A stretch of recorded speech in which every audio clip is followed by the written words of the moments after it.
राज्यामध्ये लॉकडाऊन लागणार नाही अशी महत्त्वाची गोष्ट मुख्यमंत्री देवेंद्र फडणवीस यांनी सांगितलेली आहे। एक महत्त्वाचं स्पष्टीकरण या संदर्भात त्यांनी दिलंय। शिवाय अफवांवर विश्वास ठेवू नका असं सुद्धा मुख्यमंत्री म्हणालेत।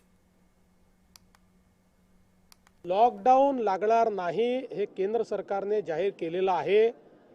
जे लोक अशा अफवा पसरवता आहेत त्या सगळ्या लोकांवर फौजदारी कारवाई केली जाईल।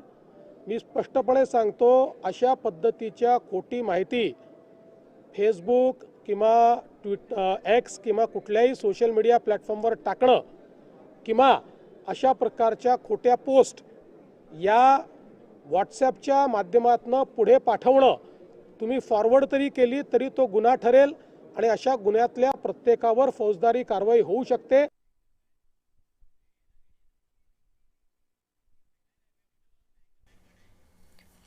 तर या सगळ्या संदर्भात आपण आणखी तपशील घेणार आहोत। प्रतिनिधी कविता लोखंडे आपल्याशी जोडल्या गेलेल्या आहेत त्यांच्याकडून। कविता, सगळ्या नागरिकांमध्ये खरं तर या सगळ्या संदर्भात आता लॉकडाऊनचा मुद्दा समोर आल्यानंतर शंका निर्माण झालेल्या होत्या, मात्र आता स्वतः मुख्यमंत्र्यांनी सुद्धा याबाबत आता स्पष्टीकरण दिलेलं आहे। आणखी कुठल्या महत्त्वाच्या सूचना जनतेसाठी जारी करण्यात आल्यात?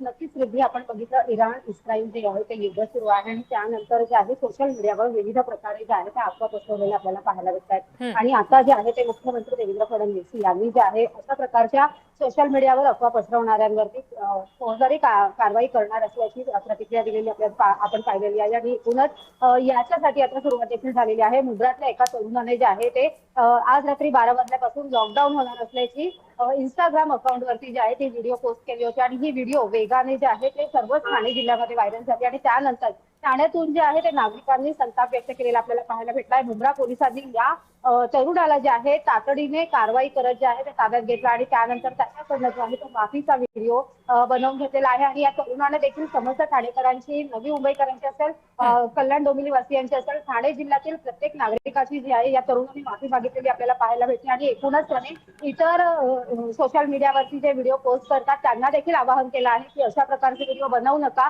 अफवा पसरवू नका, अन्यथा पोलीस जे आहेत ते तुमच्यावर कारवाई करतील, अशा प्रकारचं आवाहन देखील त्यांनी आता केलेलं आहे। आणि एकूणच या लॉकडाऊन लागणार असल्याच्या अफवामुळे जे आहे ते सामान्य नागरिकांमध्ये भीतीचं सावट पसरलं होतं, परंतु आता मुख्यमंत्री देवेंद्र फडणवीस यांनी केलेल्या घोषणेनंतर जे आहे नागरिकांमध्ये समाधानाचं वातावरण जे आहे ते पसरलेलं आपल्याला पाहायला भेटतं आणि नागरिकांनी घाबरून जाऊ नये अशा प्रकारचं सरकारने जे आहे ते आवाहन देखील नागरिकांना केलेलं आपल्याला पाहायला भेटतंय। जी, निश्चित।